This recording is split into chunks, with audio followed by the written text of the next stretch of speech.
মুসলমানরা ছিল শাসকের জাতি আর মুসলমানরা এখন শাসিতের জাতি, ঠিক কিনা?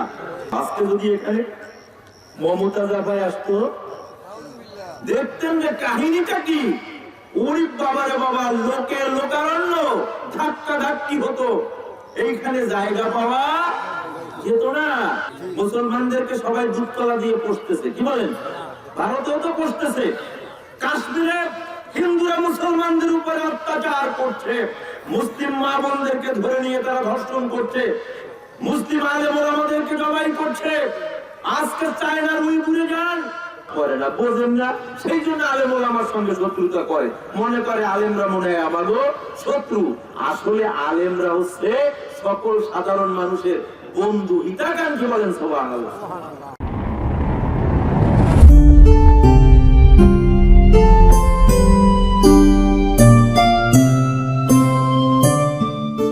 نحمده ونستعينه ونستغفره ونؤمن به ونتوكل عليه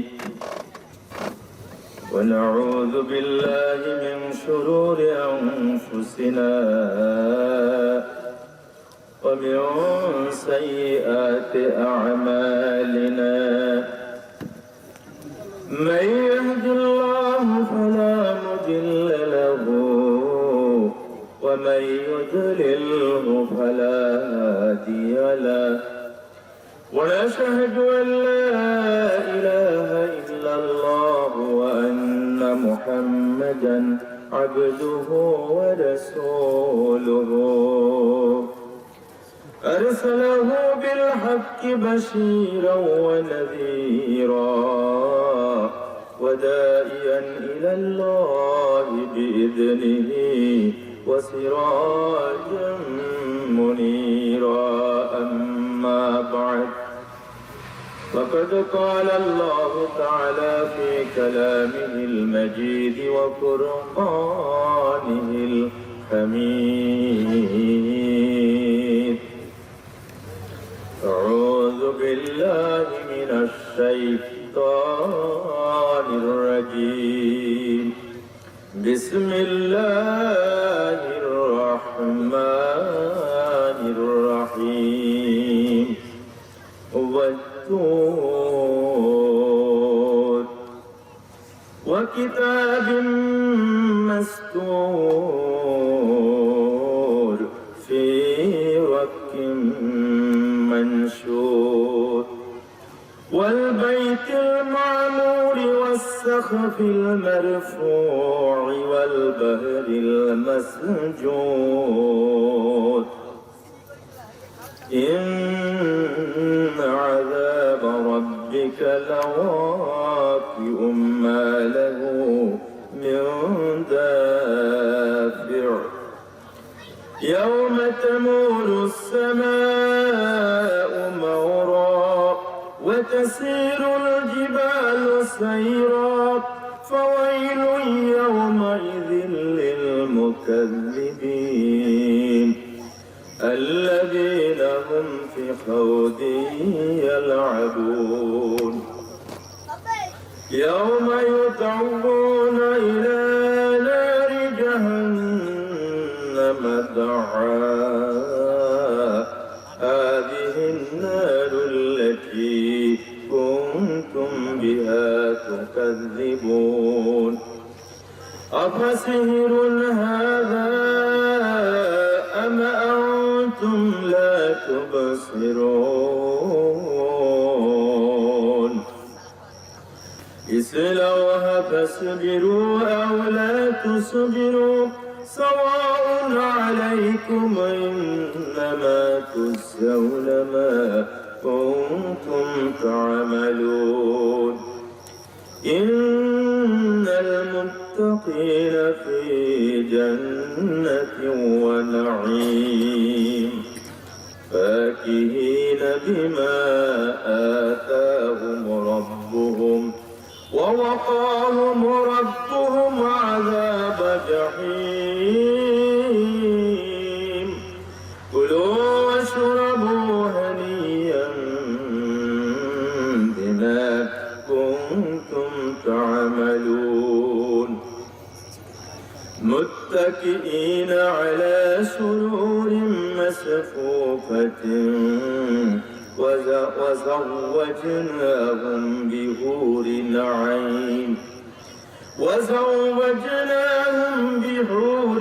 عين والذين آمنوا واتبعتهم ذريتهم بإيمان ألحقنا بهم ذريتهم وما ألتناهم من عملهم من شيء كل امرئ بما كسب رهين وأمددناهم بفاكهة ولهم مما يشتهون يتنازعون فيها كأسا لا لغو فيها ولا تأثيم يطوف عليهم غلمان لهم كأنهم لؤلؤ مكنون وأقبل بعضهم على بعض يتساءلون قالوا إنا كنا قبل في أهلنا مشفقين فمن الله علينا ووقانا عذاب السموم إنا كنا من قبل ندعوه إنه هو البر الرحيم وقد قال الله تعالى في آية أخرى في شان حبيبه ونبيه مخبرا ومخبرا إن الله وملائكته يصلون على النبي يا أيها الذين آمنوا صلوا عليه وسلموا تسليما اللهم صل على مولانا محمد وعلى آل سيدنا شافعنا محبة সঙ্গে পড়ুন اللهم صل على سيدنا مولانا محمد وعلى آل سيدنا شافعنا محمد মায়া মিনার উদর হতে আসল ধারায় কোন সে ফুল মায়া মিনার উদর হতে আসল ধারায় কোন সে ফুল যার সুবাসে মচোয়ারা জিন ইনসানার প্রাণী কুল আল্লাহুম্মা সাল্লি আলা সাইয়্যিদিনা মাওলানা মুহাম্মদ ওয়া আলা আলি সাইয়্যিদিনা শাফিউনা মুহাম্মদ আল্লাহুম্মা সাল্লি আলা সাইয়্যিদিনা وعلى آل سيدنا شافعنا محمد আরব দেশের কুরাইশ বংশে উঠল রবি প্রভাতের আরব দেশের কুরাইশ বংশে উঠল রবি প্রভাতের কাটলো আধার এলো আলো হেদায়েত জুটলো মানুষদের আল্লাহুম্মা সাল্লি আলা সাইয়্যিদিনা মাওলানা মুহাম্মদ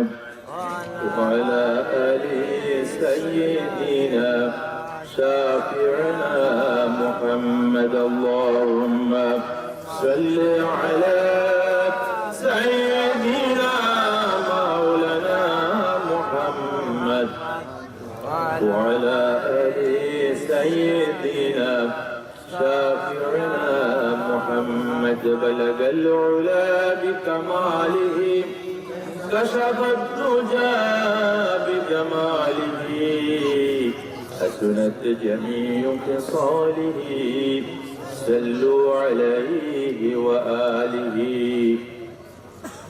होना ये फूल तो बुलबुल का तबन्नुम भी न हो चिमने दहर में कलियों का तबस्सुम भी न हो बलगल उला बिकमालिही कशफत दुजा हसनत जमीउ खिसालिही صلوا عليه وآله اللهم آمين ربنا ظلمنا أنفسنا وإن لم تغفر لنا وترحمنا لنكونن من الخاسرين ربنا لا تزغ قلوبنا بعد إذ هديتنا وهب لنا من لدنك رحمة إنك أنت الوهاب رب العالمين 7 দিন ব্যাপী ঐতিহাসিক তাফসীরুল কুরআন মাহফিলের আজকের প্রথম দিন আল্লাহ মাহফিলের দ্বিতীয় অংশে ইশার নামাজ জামাতের সঙ্গে আদায় করে কুরআনুল হাকিম থেকে সূরা তুরির প্রথম রুকু তেলাওয়াত করে এক বুক আশা নিয়ে আপনার শাহী দরবারে কতিপয় গুনাহগার বান্দা দুখানা করে হাত তুলে দিয়েছি দাড়ি পাকা মুরব্বীরা আমাদের সঙ্গে রয়েছে আলেম ওলামারা আমাদের সঙ্গে রয়েছে যুবক ভাইয়েরা রয়েছে পর্দার আড়ালে মা ও বোনেরা রয়েছে কচি কাঁচা ছোট্ট ছোট্ট নিষ্পাপ সোনামণিরা রয়েছে মেহেরবানি করে আমাদের সকলের হাত দুলুনকে আপনি কবুল করে নিন রব্বুল আলামিন এলাকার মানুষরা যে উদ্দেশ্যকে টার্গেট করে কুরআনুল হাকিমের মাহফিল অ্যারেঞ্জ করেছে তাদের প্রত্যেকের সেই উদ্দেশ্য 16 কলায় পূর্ণ হয় সেই ব্যবস্থা করে দিন আমি নগণ্য গোলাম আপনার রহম এবং করমের উপরে ভরসা করে একটি রুকু তেলাওয়াত করেছি তেলাওয়াতকৃত রুকুর উপরে বাস্তব সত্য সুন্দর আলোচনা আমার মুখ থেকে বের হওয়ার ব্যবস্থা করে দিন যেগুলা শুনে শুনে এলাকার মানুষগুলো ঈমান বেড়ে যাবে ঈমানটা আরো তেজদীপ্ত হবে শানিত হবে প্রয়োজনীয় কথাবার্তা গুলো আমার মুখ থেকে বের হওয়ার ব্যবস্থা করে দিন রব্বুল আলামিন জীবনের সকল গুনাহগুলো আমাদের মাফ করে দিন আখির জান্নাতি মানুষ হিসেবে দুনিয়া থেকে বিদায় নিতে পারি সেই ব্যবস্থা করে দিন ইয়া রব अगर तू करम करे वो बादे जुबा को जो दिल पर असर करे ربنا تقبل منا إنك أنت السميع العليم وتب علينا إنك أنت التواب الرحيم برحمتك يا أرحم الراحمين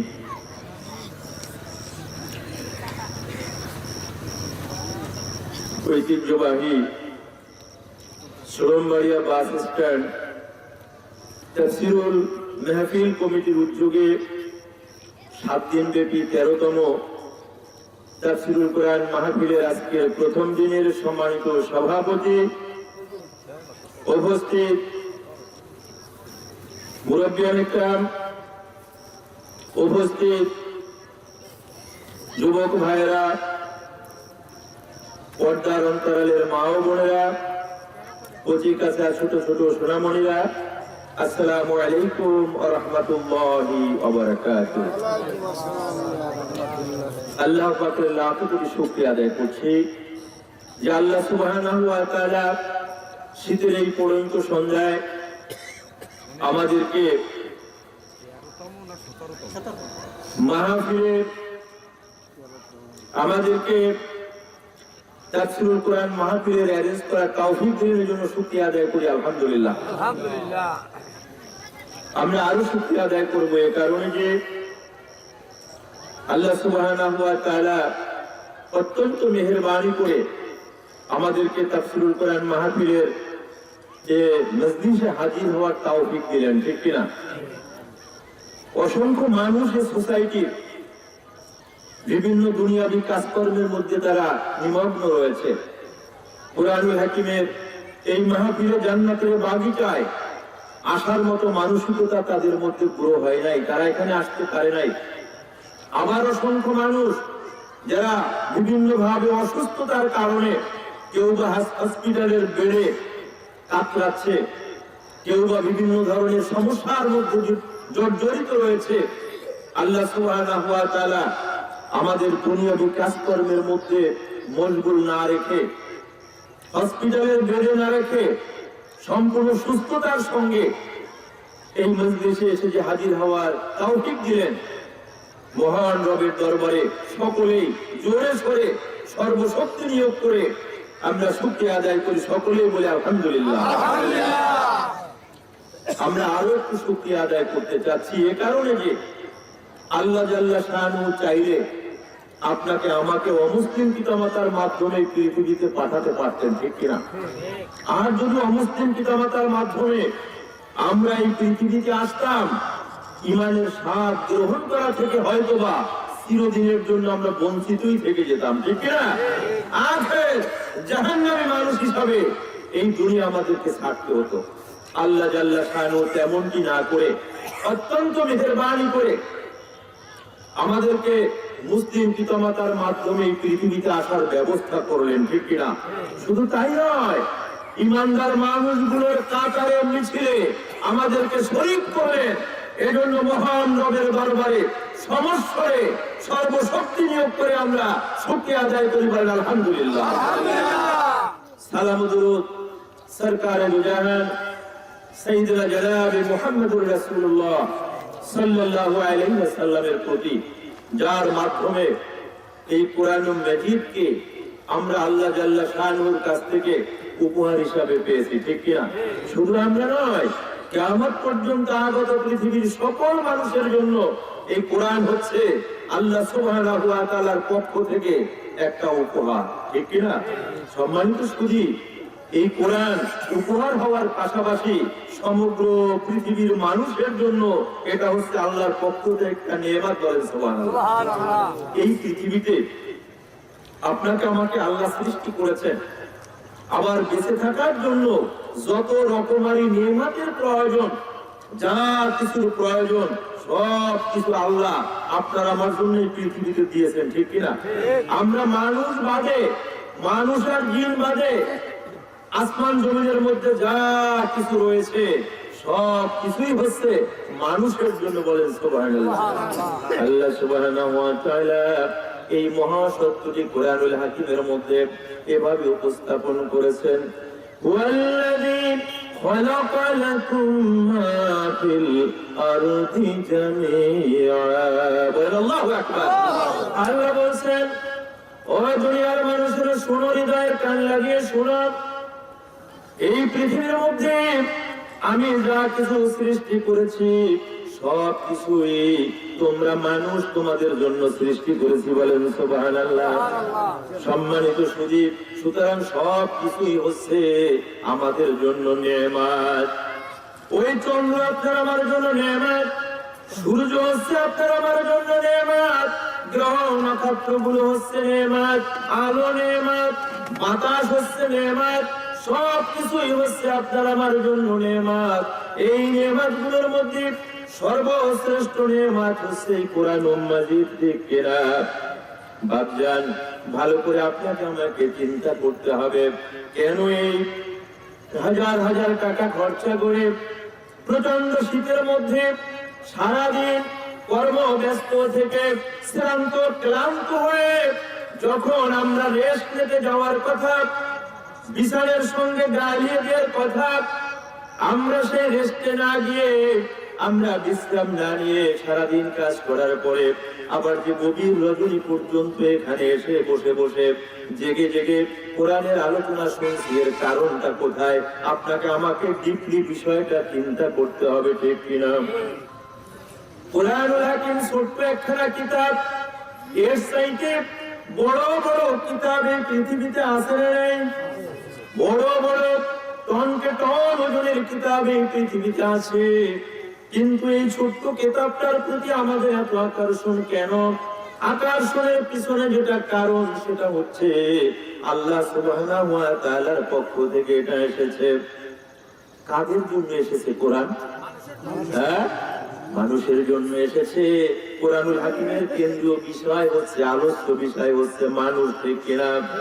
সম্মানিত সুধীর, আল্লাহ জাল্লা শানুহু কোরআনুল হাকিমের মধ্যে বলেছেন, আলিফ লাম রা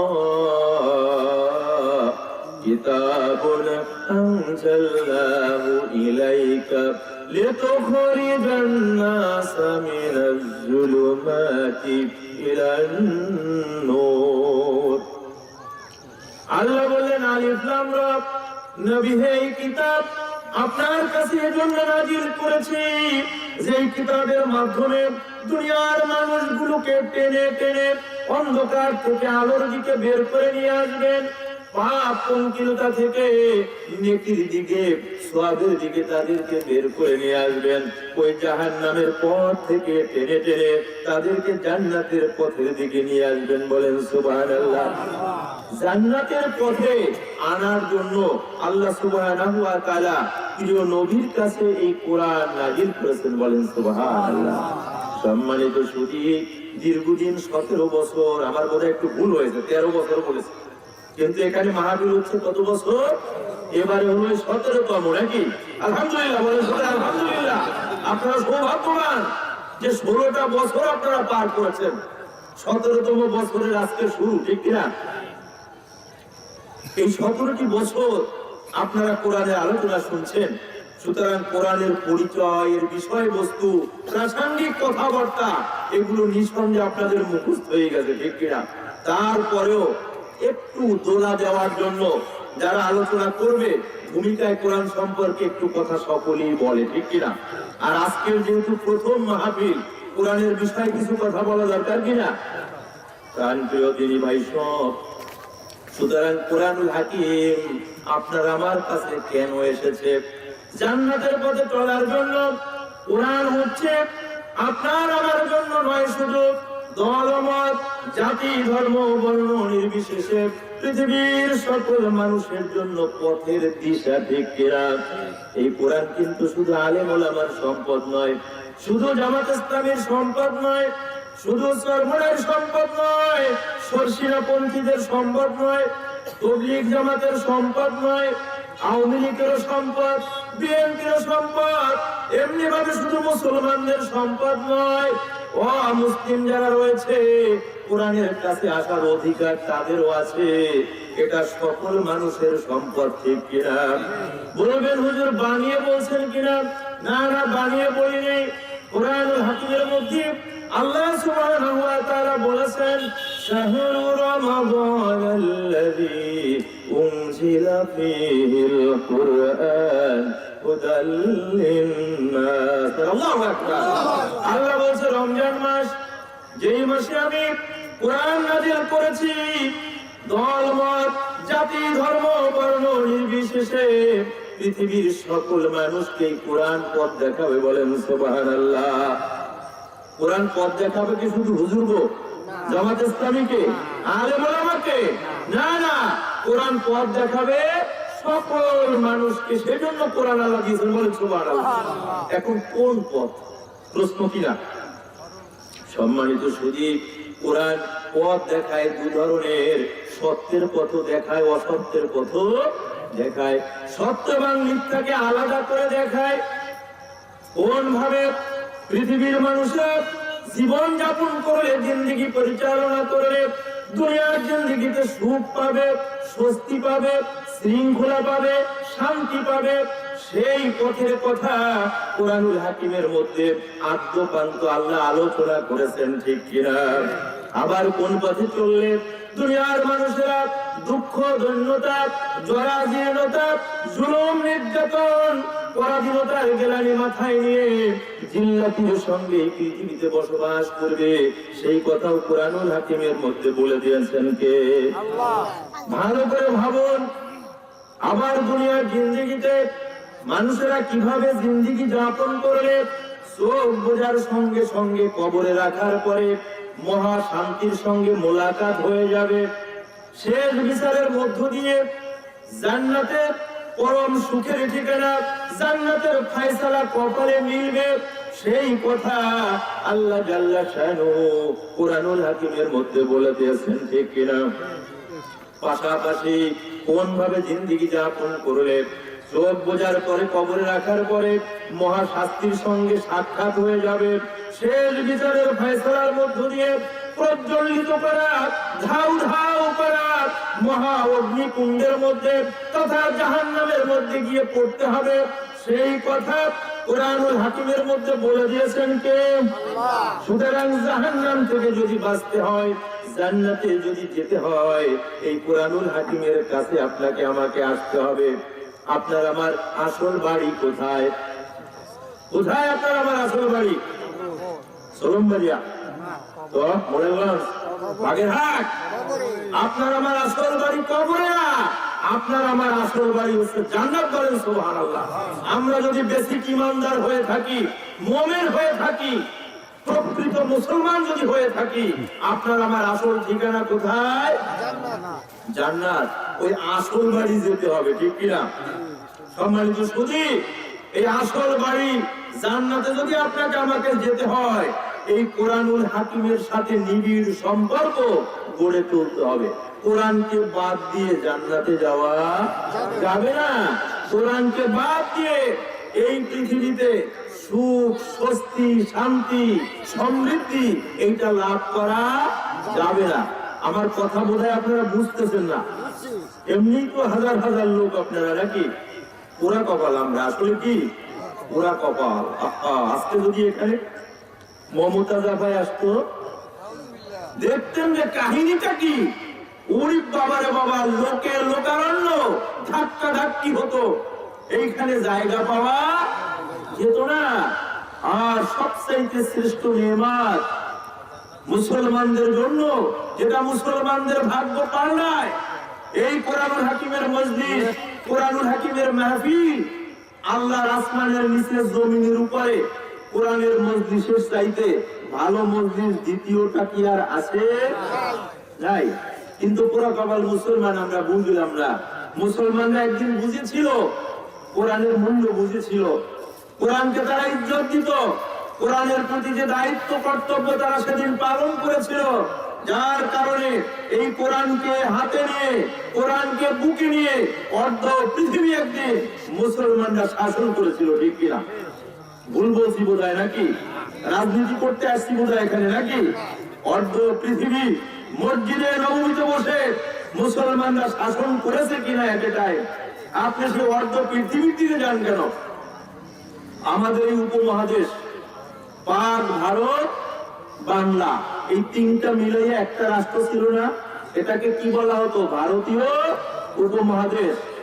আপনার আমার ইতিহাস কি জানি যে এই উপমহাদেশ 750 বছর মুসলমানরা শাসন করেছে? সত্য বলছি না অসত্য বলেছি? আমি অসত্য কথা বললে আমি ধরা খাবো না। ইতিহাসের পাতায় যদি না থাকে, বানাইয়ে যদি বলা হয়, আওরঙ্গজেবের নাম শুনছেন? তার আমলে টাকায় 8 মণ চাল পাওয়া যেত। বলেন সুবহানাল্লাহ। যাকে জিন্দাগির বলা হয়, এই ভারত উপমহাদেশ মুসলমানরা এই কোরআনের বলে শাসন করেছে। তখন মুসলমানদের ইতিহাস হচ্ছে, কোন মুসলমান অমুসলমানদের উপরে কোন জুলুম অত্যাচার করে নাই। কোন অমুসলিম নারীর উপরে তারা বলাৎকার করে নাই। কোন অমুসলিমকে তাদের জায়গা, ভিটা বাড়ি থেকে উৎখাত করে অন্য দেশে পাঠায় নাই।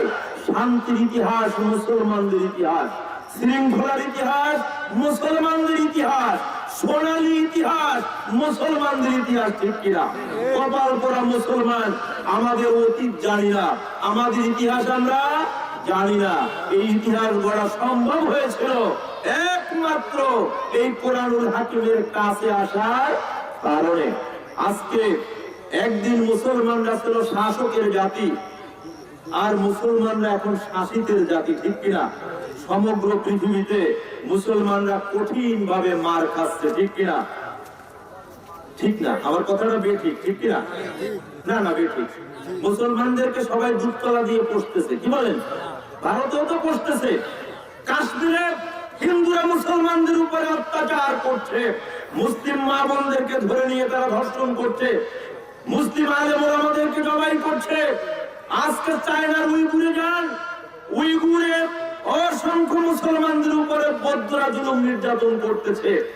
আজকে বার্মার দিকে তাকান, আরাকান মুসলমানদেরকে অনেক আগে তাড়িয়ে দিয়েছে বাংলাদেশে, ঠিক কিনা?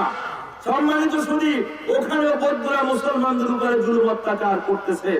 আজকে ফিলিস্তিনের দিকে তাকান, ইহুদিরা মুসলমানদেরকে মারতেছে। কথা বলেন না কেন, ঠিক কিনা? আজকে বসনিয়া হার্জেগোভিনা, আজকে ফিলিস্তিনের দিকে তাকান, খ্রিস্টানরা মুসলমানদেরকে মারতেছে, বৌদ্ধরা মারতেছে, খ্রিস্টানরা মারতেছে, হিন্দুরা মারতেছে। সমগ্র পৃথিবীতে আজকে কাফের শক্তি, বাতের শক্তির একটা টার্গেট, মুসলমানদেরকে দুনিয়া থেকে কিভাবে নিশ্চিহ্ন করা যায়, ঠিক কিনা? না বাইসা বাইসা শুধু আলেমদের উপরে অত্যাচার করে, আলেমদের উপরে করে নাকি? সকল মুসলমান হচ্ছে তাদের টার্গেট। কে আলেম, কে বেআলেম, কে নামাজ পড়ে, কে নামাজ পড়ে না, বাইসা বাইসা তারপরে কি করা হচ্ছে নাকি? মুসলমান কোনটা কোনটা কোনটা মুসলমানের বাচ্চা, ওইটাকে ধরতে হবে। আল কুফরু মিল্লাতুন ওয়াহিদা। সমগ্র পৃথিবীতে আজকে কাফেররা ঐক্যবদ্ধ হয়ে মুসলমানদের উপরে জুলুম করছে, আর মুসলমানরা মার খাচ্ছে, ঠিক কিনা? এর কারণ কোথায়? এর কারণ হচ্ছে মুসলমানরা কোরআন থেকে অনেক দূরে সরে এসেছে, ঠিক কিনা? কোরআনের এই শিক্ষা থেকে আজকে মুসলমানরা অনেক দূরে সরে এসেছে। ও বাজান, ভালো করে আপনাকে আমাকে চিন্তা করতে হবে, কোরআনুল হাকিম কেন আপনার আমার কাছে এসেছে? আল্লাহ বলছেন, ওয়াহাযা কিতাবুন আনজালনাহু মুবারাকুন ফাত্তাবিউহু ওয়াত্তাকু লাআল্লাকুম তুরহামুন। আল্লাহু আকবার। আল্লাহ বলছেন, ওয়াহাযা কিতাবুন, ও দুনিয়ার মানুষেরা, এটা হচ্ছে একটা কিতাব, আনজালনাহু মুবারাকুন, যে কিতাবখানাকে আমি অত্যন্ত বরকতময় করে নাযিল করেছি। বলেন সুবহানাল্লাহ। ফাত্তাবিউহু, কেন নাযিল করেছি? তোমরা কোরআনকে পড়ে পড়ে জেনে জেনে কোরআনের উপরে আমল করবে। বলেন সুবহানাল্লাহ। কোরআনের অনুসরণ করবে, এ কারণে কোরআন নাযিল করেছি। ওয়াত্তাকাও, আর খবরদার তোমরা খুব সতর্ক থাকবে, পা ফসকে যেন পড়ে না যাও। দৈনন্দিন 24টা ঘন্টার মধ্যে একটা মুহূর্তেও যেন কোরআনের বাইরে তোমরা না চলো। বলেন সুবহানাল্লাহ। যদি কোরআন মেনে চলো, কোরআনের বিধান অনুসারে জিন্দেগি যাপন করো, লাআল্লাকুম তুরহামুন, আমি আসমান থেকে তোমাদের উপরে রহমত বর্ষণ করব, শান্তি বর্ষণ করব। বলেন সুবহানাল্লাহ।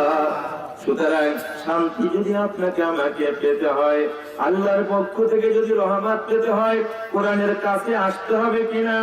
আল্লাহ জাল্লা শানুহু অন্য একটি আয়াতের মধ্যে বলেছেন, ও মানুষ, কোরআন কেন মানবি না?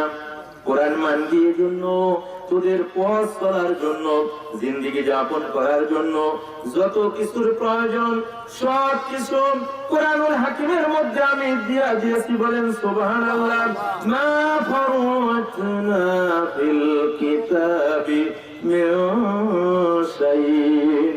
আল্লাহ বলছেন, ও বান্দা, তোমাদের জীবন চলার জন্য যা কিছুর প্রয়োজন সব কিছু আমি কোরআনুল হাকিমের মধ্যে দিয়েছি। বলেন সুবহানাল্লাহ।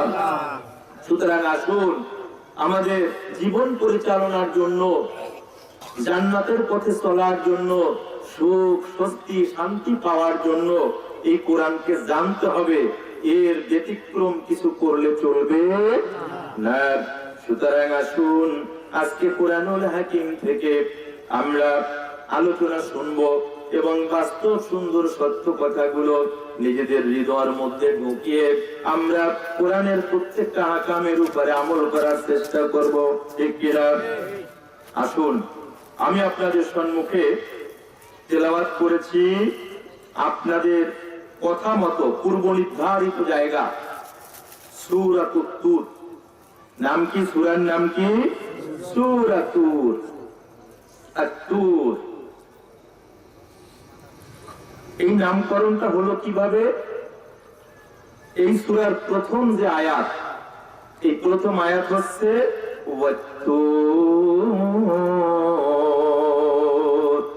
এই তুর শব্দটা থেকে পরিচয়ের জন্য মূলত এই সূরাটার নামকরণ করা হয়েছে। বলেন সুবহানাল্লাহ।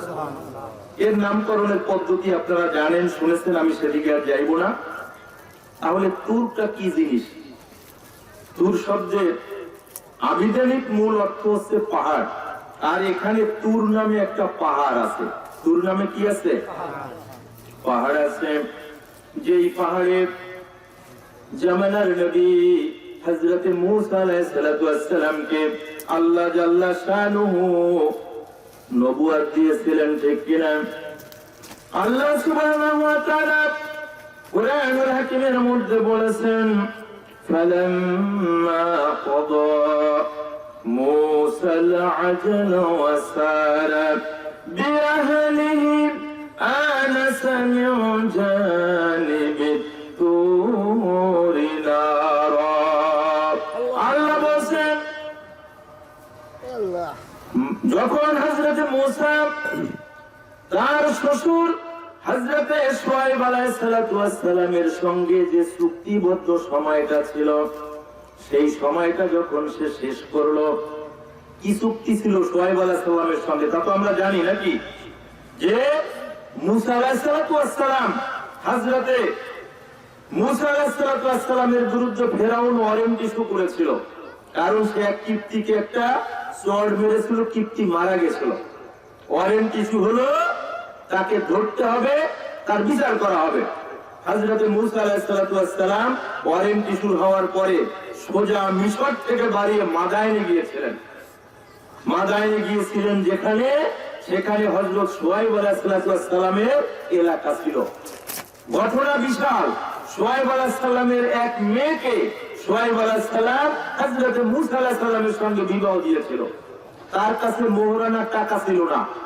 একজন পথিক এক কাপড়ে গেছিল, অর্থ সম্পদ কিছু নিয়ে যাইতে পারে নাই। ফেরাউন ধইরা কিনা আবার তাকে বিচারের আওতায় আনে। তখন তার মেয়ে সফুরাকে বিয়ে দিল। ও মূসা, মোহরানা দেওয়ার মতো তোমার কাছে কিছু আছে? সে বলছে, না, আমার কাছে কিছু না, এমটি পকেট। তখন বলল, ঠিক আছে, আমার মেয়েকে তোমার সঙ্গে বিবাহ দেবো, তুমি যদি রাজি হও তো 8 বছর আমার সঙ্গে থাকতে হবে, আমার চাকরি করতে হবে।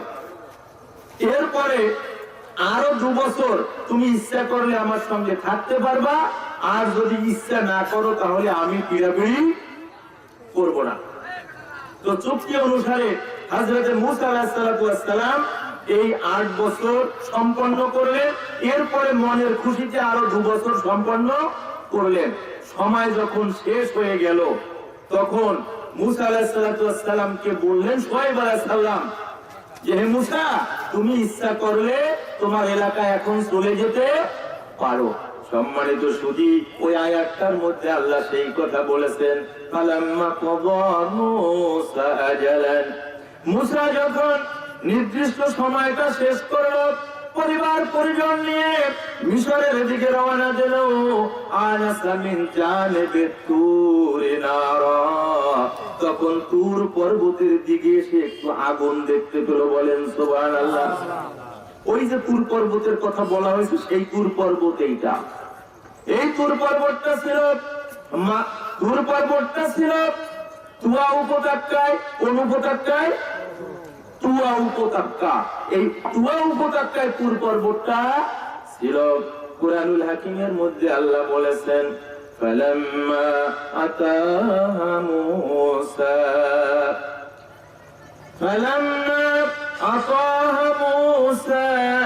ফানাদা ইয়া মূসা আনা রাব্বুকুম ফাখলুন আলাইক ইন্নাকা বিল ওয়াদিল মুকদ্দাসি তুয়া। আল্লাহ বললেন, মূসা যখন ওই তুর পর্বতের কাছে আগুন দেখে আগুন আনার জন্য গেল, তখন আমি বললাম, হে মুসা, আমি হচ্ছি তোমার রব। বলেন সুবহানাল্লাহ। তুমি তোমার পায়ের জুতা খুলে ফেলো, তুমি পবিত্র তুয়া উপত্যকায় এসে গিয়েছো। বলেন সুবহানাল্লাহ। সুতরাং এই তুর পর্বতটা ছিল কোথায়? তুয়া উপত্যকায়। এই তুর শব্দটা দিয়ে এই সূরাটার নামকরণ করে দিয়েছেন কে? আল্লাহ। সম্মানিত সুধী, এরপরে আসুন এই প্রথম রুকুর বিষয়বস্তু কি, কি বিষয় এই রুকুর মধ্যে আল্লাহ আলোচনা করেছেন। মূলত এই রুকুর মধ্যে আল্লাহ সুবহানাহু ওয়া তাআলা কিয়ামত এবং পরকালের বিষয়ে আলোচনা করেছেন। বলেন সুবহানাল্লাহ। আমরা নিজেদেরকে যারা ঈমানদার বলে দাবি করি, আমরা কয়েকটি মৌলিক বিষয়ের উপরে বিশ্বাস করে ঈমানদার হই, ঠিক কিনা? কয়টা মৌলিক বিষয়? 7টা। কয়টা? 7টা। কুরআনুল হাকিমের মধ্যে এসেছে 5টা। আল্লাহ জাল্লা শানুহু বলেছেন, লাইসাল বিররু আন তুওয়াল্লু ওজুহাকুম কিবালাল মাশরিকি ওয়াল মাগরিব ওয়ালাকিন্নাল বিররা মান আমানা বিল্লাহি ওয়াল ইয়াউমিল আখির ওয়াল মালাইকাতি ওয়াল কিতাবি ওয়ান নাবিয়্যিন। আল্লাহু আকবার। আল্লাহ বলেন, পূর্ব পশ্চিমে মুখ ফেরানো তোমাদের আসল পুণ্যের কাজ নয়। পুণ্য যদি অর্জন করতে হয়, নেকি যদি কামাই করতে হয়, সর্বাগ্রে তোমাদের ঈমানটা ঠিক করতে হবে, ঠিক কিনা? 5টা বিষয়ের কথা বলেছেন। এই বিষয়কে বিশ্বাস করতে হবে। 1 নম্বর হচ্ছে আল্লাহর উপরে বিশ্বাস, 2 নম্বর হচ্ছে পরকালের উপরে বিশ্বাস। বলেন সুবহানাল্লাহ। আর গুলো বলবো না। পরকালের উপরে বিশ্বাস। তাহলে 7টার মধ্যে 2য় নম্বরের বিশ্বাস হচ্ছে আখিরাতের উপরে বিশ্বাস। কিন্তু আল্লাহর নবী যখন কলেমার দাওয়াত দেওয়া শুরু করলেন, গারে হেরাত থেকে নবুয়তের গুরু দায়িত্ব আল্লাহ জাল্লা শানুহু যখন তাকে অর্পণ করলেন, কোরআনের কাছে যখন মানুষদেরকে আনার জন্য চেষ্টা করলেন, ইমানিয়াতের এই মৌলিক বিষয়গুলোর কথা মানুষদের সম্মুখে তিনি উপস্থাপন করতেছিলেন, ঠিক কিনা? তখন এক শ্রেণীর মানুষ এই পরকালের কথা শুনা ঠাট্টা বিদ্রুপ করতেছিল, যে মানুষ মরে যাবে, মাটির মধ্যে ঢুকানো হবে তার দেহ, পয়সা বইলা শেষ হয়ে যাবে, মুহাম্মদের পাগলে পাইছে, ও আবার বলে এই মানুষ নাকি উঠানো হবে। বলেন নাউজুবিল্লাহ মিন যালিক। ওরা আখিরাতকে অস্বীকার করত, কিয়ামতকে অস্বীকার করত, এটাকে মানত না। আল্লাহ সুবহানাহু ওয়া তাআলা কুরআনুল হাকিমের বিভিন্ন সূরায় বিভিন্ন জায়গায় এই পরকালের ধারণা জগৎবাসীদের সম্মুখে উপস্থাপন করছেন। পরকাল বলতে একটা জিনিস যদি নাই থাকতো, তাহলে আমাদের এত কষ্ট তো করা লাগতো না, ঠিক কিনা? আমরা দুনিয়ায় যা পাইতাম সেইটা ভোগ করতাম, ঠিক কিনা? যে পরকাল আমাদের নাই, কোনো টেনশন ছিল না, কোনো চিন্তা ছিল না। কিন্তু বিশ্বাসী মানুষগুলোর হৃদয়ের মধ্যে একটু চিন্তা আছে, টেনশন আছে, যে দুনিয়ায় যেভাবেই থাকি না কেন, মরার পরে যদি গুতার মুখোমুখি হই, জাহান্নামের আগুনে যদি জ্বলা লাগে, তাহলে তো বেকায়দা আছে। এই চিন্তা যখন আমরা ইমানদার মানুষগুলো করি, তখন অকাম কুকামকে আমরা বাদ দিয়া ভালো কাম করার চেষ্টা করি, ঠিক কিনা? সম্মানিত সুধী, ওই সমাজের অসংখ্য মানুষ ছিল যারা পরকালকে বিশ্বাস করত না।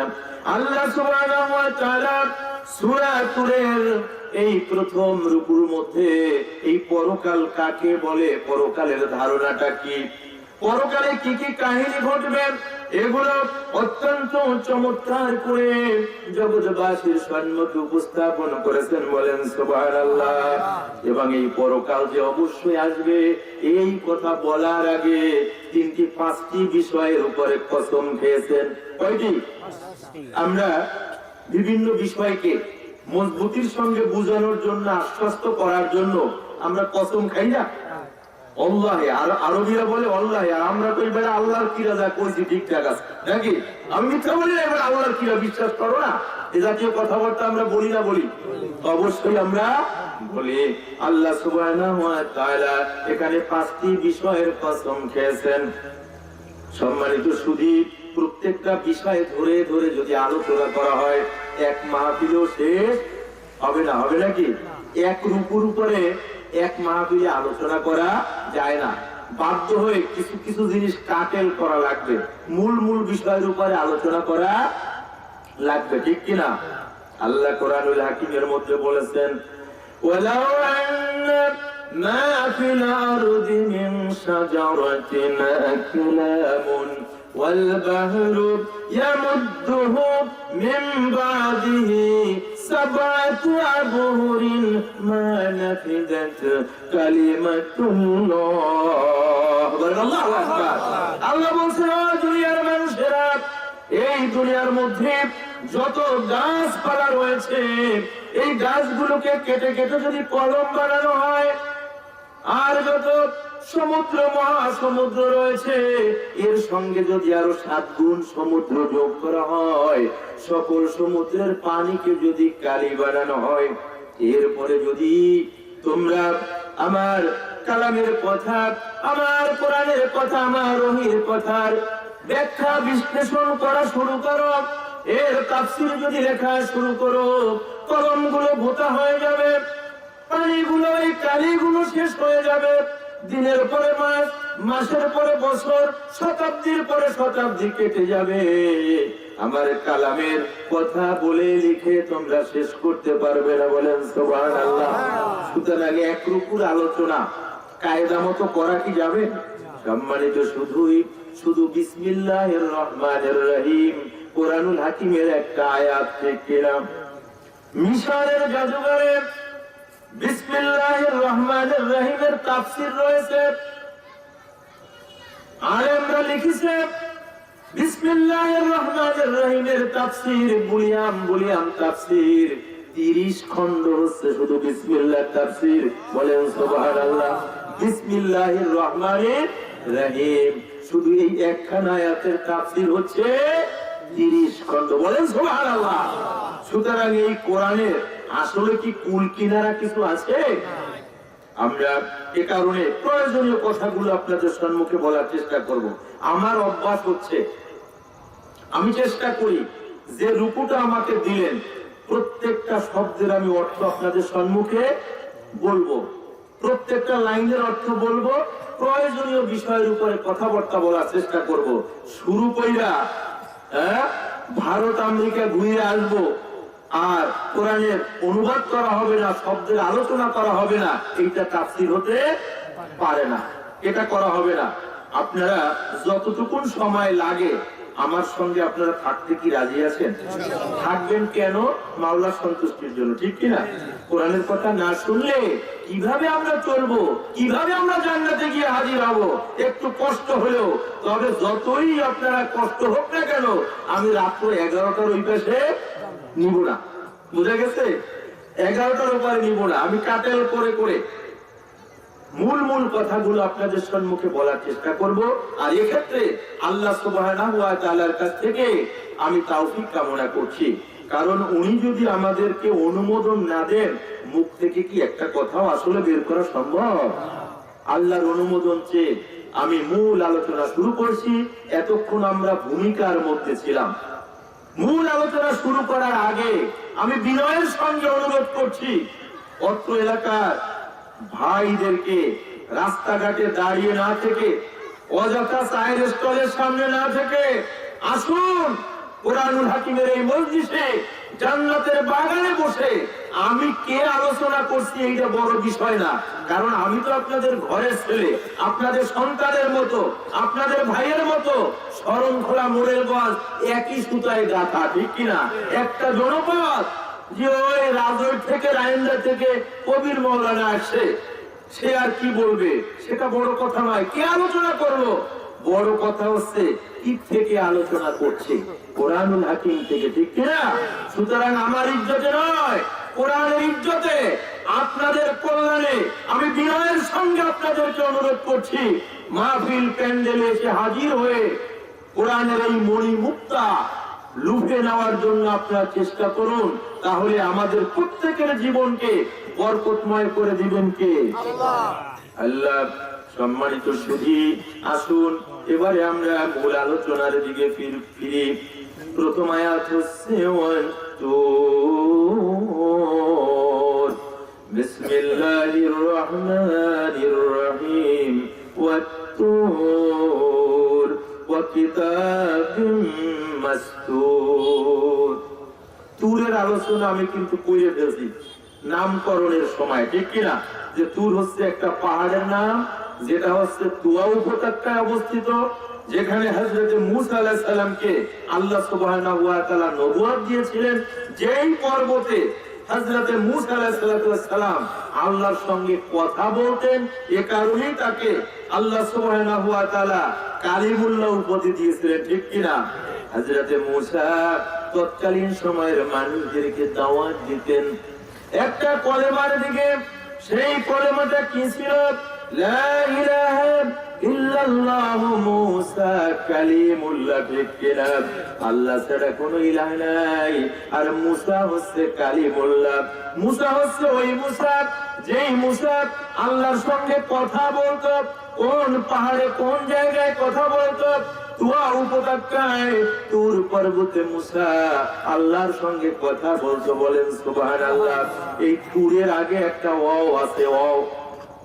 এখানে যারা আছেন আরবি 29টা হরফ চেনেন আমার মনে হয় সকলেই, ঠিক কিনা? ওকে আমরা চিনি না? এই ওটা কসমিয়ার অর্থে ব্যবহৃত হয়, কসম। আরবিতে বলে কসম, বাংলায় বলে কি? শপথ। বাংলায় বলে কি? শপথ।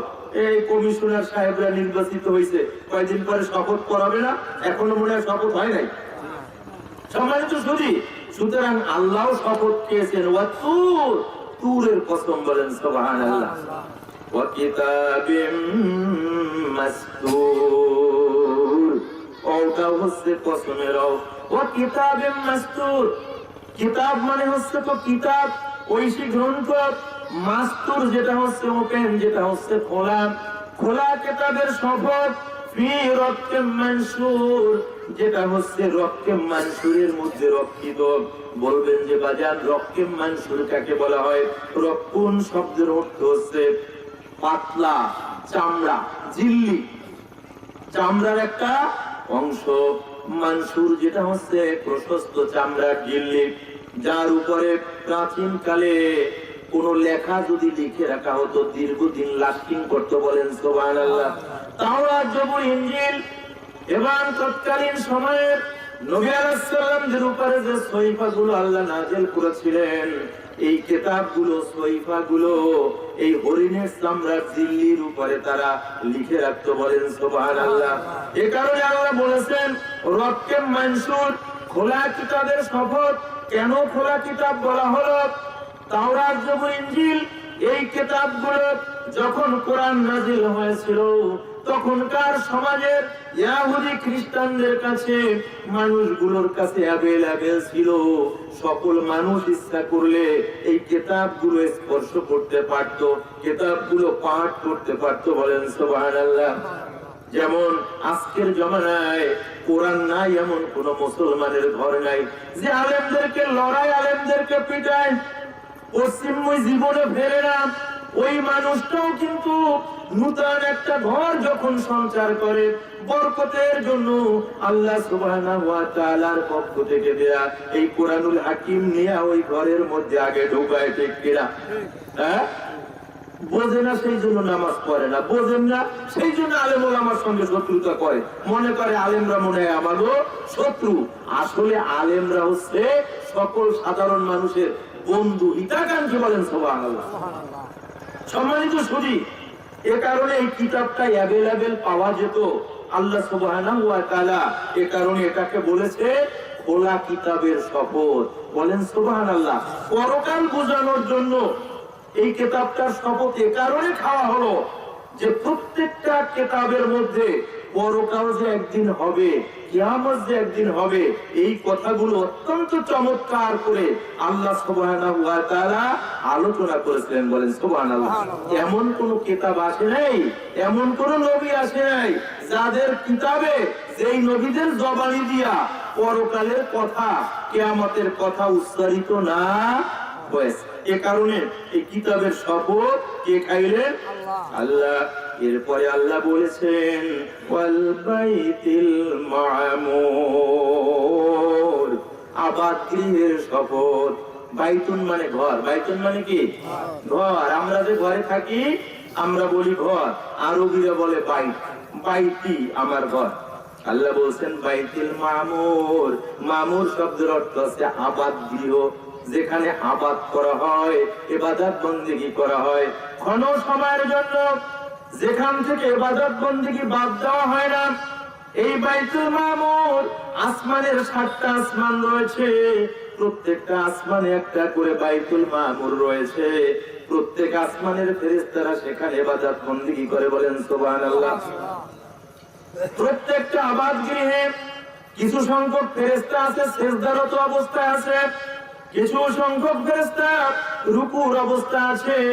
একদল বের হচ্ছে তো আর একদল ঢুকছে। আসমানের সকল বাইতুল মামুরে সকল সময় ইবাদত বন্দেগী চলছে। আর এই পৃথিবীতে একটা বাইতুল মামুর আছে, আবাদ গৃহ আছে। তাফসীরকারকরা ঐক্যমত পোষণ করেছেন, সে আবাদ গৃহটা হচ্ছে খানায়ে কাবা বাইতুল্লাহ। একটা মুহূর্তের জন্য রাত্র 1টায় যাবেন, 12টায় যাবেন, ফজরের আগে যাবেন, ফজরের পরে যাবেন, সকল সময় কিন্তু ওখানে তাওয়াফ চলছে। ওখানে কিন্তু তাওয়াফ চলছে, নামাজ চলছে, ইবাদত বন্দেগী চলছে। যেদিন থেকে খানায়ে কাবা প্রতিষ্ঠিত হলো, একটা মুহূর্ত বাদ যাচ্ছে না যে ওখানে ইবাদত বন্দেগী, হজ, উমরা, তাওয়াফ এগুলো না হচ্ছে। এটা হচ্ছে দুনিয়ার বাইতুল মামুর, আর আসমানে রয়েছে 7খানা বাইতুল মামুর। আল্লাহ জাল্লা শানুহু এই বাইতুল মামুর আবাদ গৃহের শপথ খাইলেন, যে আল্লাহ বললেন ওয়াল বাইতুল মামুর। এরপরে আল্লাহ বললেন ওয়াসাকফিল মারফু, সুউচ্চ ছাদের শপথ, বলেন সুবহানাল্লাহ। সুউচ্চ ছাদ কোনটা? ওই যে এক গম্বুজের মতো দেখায়, আমরা যেখানেই থাকি একটা গম্বুজ, কয়টা গম্বুজ, কিন্তু আসলে গম্বুজ কয়টা? থরে থরে সৃষ্টি করেছেন আল্লাহ 7টা। আল্লাযী খালাকা সাবআ সামাওয়াতিন তিবাকা মা সাওয়া ফি খালকির রাহমানি মিন তাফাউত ফারজি'ল বাসার হাল তারা মিন ফুতুরিন ثم رجع البصر كرتين ينقلب إليك البصر خاسئا وهو حسير। الله أكبر। আল্লাহ বলছেন ও মানুষ, ওই মাথার উপরের দিকে তাকাও। 7টা আসমান আমি থরে থরে কিভাবে সৃষ্টি করেছি, একটা খুঁটিও নাই, আছে নাকি? এই প্যান্ডেলটা বানানোর জন্য কতগুলো খুঁটি ব্যবহার করা হয়েছে। খুঁটিগুলা ব্যবহার না করলে প্যান্ডেলটা ছাদ বানানো সম্ভব হতো না। বিশাল আসমান, তাও একটা নয় 7খানা আল্লাহ সৃষ্টি করলেন বিনা খুঁটিতে। বলছে তাকাইয়ে দেখো তো আসমানের দিকে কোনো ত্রুটি বিচ্যুতি পাও কিনা, ফাঁক ফোকর পাও কিনা। আল্লাহ বলছেন তাকাও তাকাও, বারবার তাকাও, এক সময় তোমার দৃষ্টি শ্রান্ত ক্লান্ত হয়ে তোমার কাছে চলে আসবে। দয়াময় সৃষ্টির মধ্যে কোনো খুঁত পাবে না গো, বলেন সুবহানাল্লাহ।